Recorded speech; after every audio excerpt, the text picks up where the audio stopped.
Head over মিলসের আরও একটি নতুন ব্লগে আপনাদের স্বাগত জানাচ্ছি। আমাদের আজকের ব্লগটি হচ্ছে আমাদের একটি ফ্যামিলি ট্রিপ নিয়ে।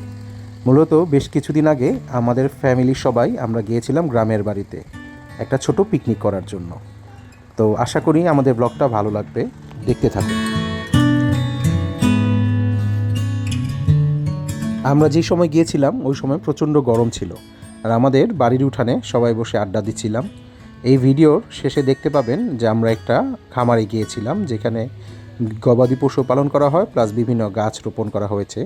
এখানে বিশেষ জাতের আম গাছ রোপণ করা হয়েছে, সেইগুলো দেখতে পাবেন আমাদের এই ভিডিওতে। গ্রামীণ জীবন যে কত সুন্দর তা গ্রামে গেলেই বোঝা যায়। এই যে এখানে বাচ্চারা কি সুন্দর পুকুরে গোসল করতেছে, মানে এটা অন্যরকম একটা মজা, খুব ভালো লেগেছিল সেই দিন। একদিকে আমরা বসে আড্ডা দিচ্ছিলাম আমাদের বাড়ির উঠানে, আর অন্যদিকে খাবারের আয়োজন চলছিল। বিভিন্ন মজার মজার খাবার রান্না হয়েছিল, যেরকম ডাল, গরুর মাংস, মুরগির মাংস, সাদা ভাত আর অন্যান্য শাকসবজি। মানে বেশ অন্যরকম ছিল সময়টা।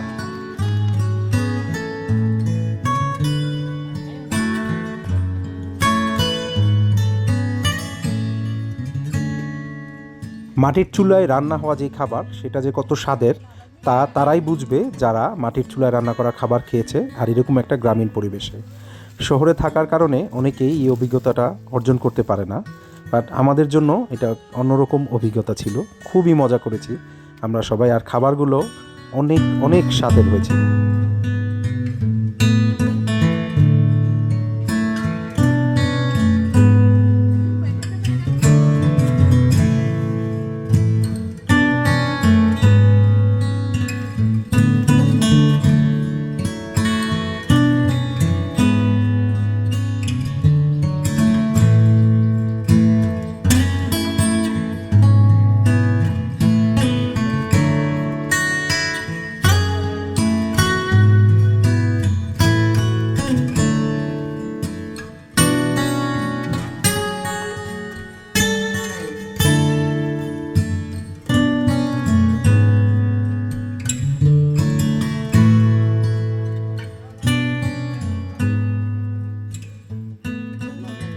রান্না শেষ হওয়ার সাথে সাথে আমরা খেতে বসে পড়ি। আসলে এত মজার খাবারের লোভ সংবরণ করতে পারছিলাম না।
বাচ্চাদের জন্য এই পিকনিকটা অন্যরকম মজার ছিল, ওরা সবাই খুব আনন্দ করেছে।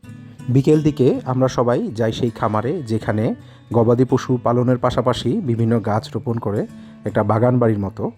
তো আপনারা ভিডিওতে দেখতে পাবেন যে ওই জায়গাটা খুব সুন্দর, বিভিন্ন চাষাবাদও হয়, প্লাস গবাদি পশু পালন করা হয়। আপনাদের সবার কাছে অনুরোধ রইল, যদি আমাদের ভিডিওগুলো ভালো লেগে থাকে তাহলে আমাদের ফেসবুক পেজটি ফলো করবেন এবং ইউটিউব চ্যানেলটি সাবস্ক্রাইব করে আমাদের পাশে থাকবেন।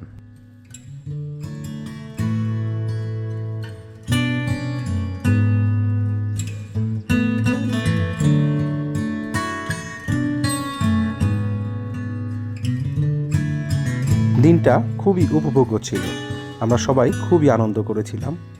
আর ব্যস্ততার কারণে তো সব সময় এরকম সুযোগ হয় না।